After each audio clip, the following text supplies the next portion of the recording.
Hay una declaración de Jordi Cruyff que lleva circulando desde diciembre y que la mayoría pasó por alto. Una frase corta, casi dicha de pasada en un podcast que en realidad lo explica todo. Que explica por qué el Barça ha fichado a Anthony Gordon. Que explica por qué ha pagado 70 millones. Y que, si la escuchas bien, te dice mucho más sobre cómo funciona este club que cualquier rueda de prensa oficial. Pero, para entenderla, hay que volver a 2022. El verano de 2022 fue uno de los más extraños de la historia reciente del Barça. El club estaba en situación de quiebra técnica, activando palancas económicas para poder inscribir jugadores.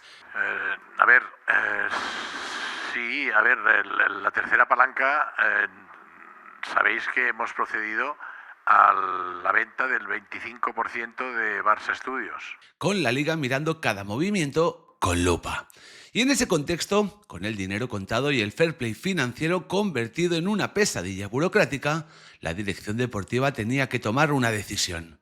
Necesitaban un extremo y tenían dos opciones sobre la mesa. Por un lado, Anthony, extremo brasileño, 22 años, venía de hacer una temporada brutal en el Ajax. Regate, desborde, verticalidad, ese tipo de jugador que te pone en pie.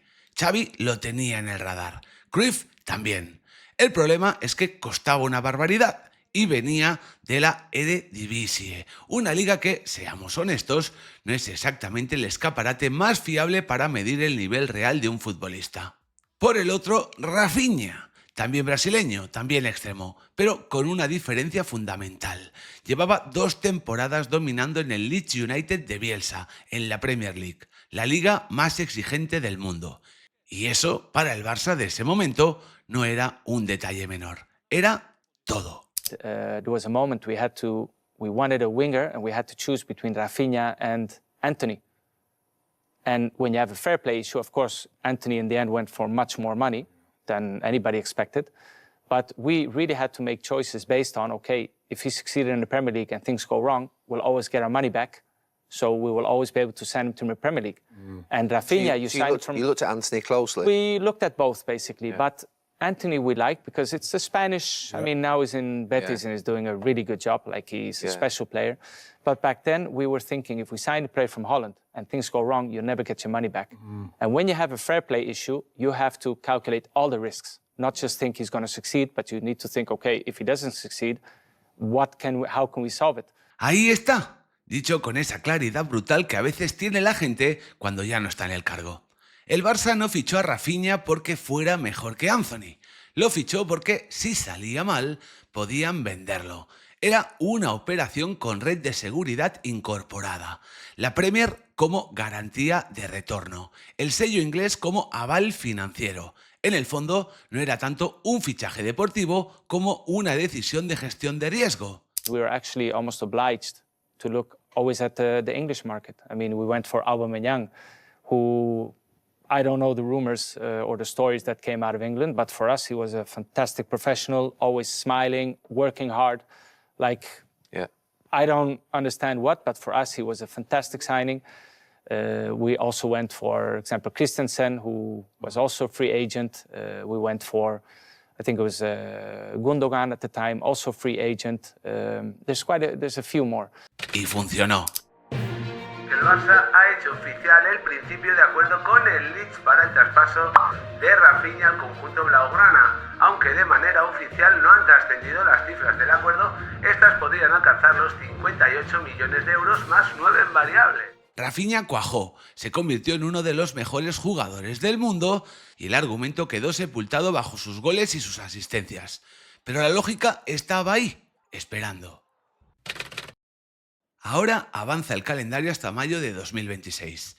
El Barça acaba de cerrar el fichaje de Anthony Gordon por 70 millones fijos más 10 en variables. 5 años de contrato. Flick llevaba meses pidiendo exactamente esto. Un delantero con gol, desborde y capacidad para actuar en distintas posiciones del ataque. Todo cuadra a primera vista, pero la pregunta de verdad no es si Gordon encaja en el sistema. La pregunta es ¿por qué ahora? ¿Por qué 70 millones? ¿Y por qué con esta urgencia? Muy feliz, estoy muy feliz y muy emocionado y muy orgulloso estar aquí. La respuesta tiene nombre propio. Montjuic. La instalación de la cubierta del Spotify Camp Nou va a obligar al club a volver al Estadio Olímpic durante probablemente 6 u 8 meses de la temporada 2027-2028, lo que significa una caída de ingresos por estadio considerable, cuando esta temporada se presupuestaron más de 226 millones. Y en la liga, donde el fair play se calcula directamente sobre la relación entre ingresos y gastos, eso tiene consecuencias inmediatas. El margen para fichar se contrae, el límite salarial cae y la fiesta se acaba. Dicho de otra manera, la dirección deportiva sabe que tiene una ventana, una sola, este verano de 2026. Después de eso, la austeridad probablemente vuelva, aunque sea temporalmente. Y cuando sabes que la ventana se va a cerrar, no miras el escaparate, corres. Deco, ¿qué tal? ¿Qué tal? Deco? ¿Vienes por Londres, Deco? Dos veces he comprado. ¿Cómo ha ido el viaje? Todo bien, todo bien. Entonces, ¿por qué Gordon específicamente? Aquí vuelve la lógica de Jordi Cruyff. Porque Gordon no es solo un buen extremo de 25 años, es un extremo de 25 años formado y consolidado en la Premier League. Inglés, internacional absoluto, con Champions League en las piernas. Esta temporada ha cerrado los números con 17 goles y 5 asistencias entre todas las competiciones. No son cifras de Balón de Oro, son cifras de un jugador que rinde, que aparece, que no desaparece cuando el partido aprieta. Y si algo sale mal, si no termina de cuajar en el Camp Nou, el mercado inglés lo absorbe sin pestañear. ¿El Barça recupera la inversión? O buena parte de ella. La red de seguridad sigue ahí, 4 años después, exactamente igual que con Rafinha. Juntemos todo. En 2022, el Barça eligió a Rafinha sobre Antony por una razón que no tenía nada de romántica. You need to think, okay, if he doesn't succeed, how can we solve it? Porque si fracasaba, podían venderlo a la Premier y recuperar el dinero. En 2026, con más margen económico, pero con el reloj corriendo antes de que llegue Montjuic, el Barça vuelve a hacer exactamente lo mismo. Ficha al extremo que viene de la Premier, el que tiene sello inglés, el que tiene mercado de retorno. Gordon es, en ese sentido, el Rafinha de esta generación. No en el nivel, eso habrá que verlo, sino en la lógica, en el razonamiento que hay detrás, en la forma de entender el mercado que tiene este club cuando no puede permitirse el lujo del error. ¿Es suficiente para justificar 70 millones? Eso depende de lo que Gordon haga a partir de agosto. Pero entender por qué el Barça tomó esta decisión en este momento, de esta manera, eso ya no tiene ningún misterio.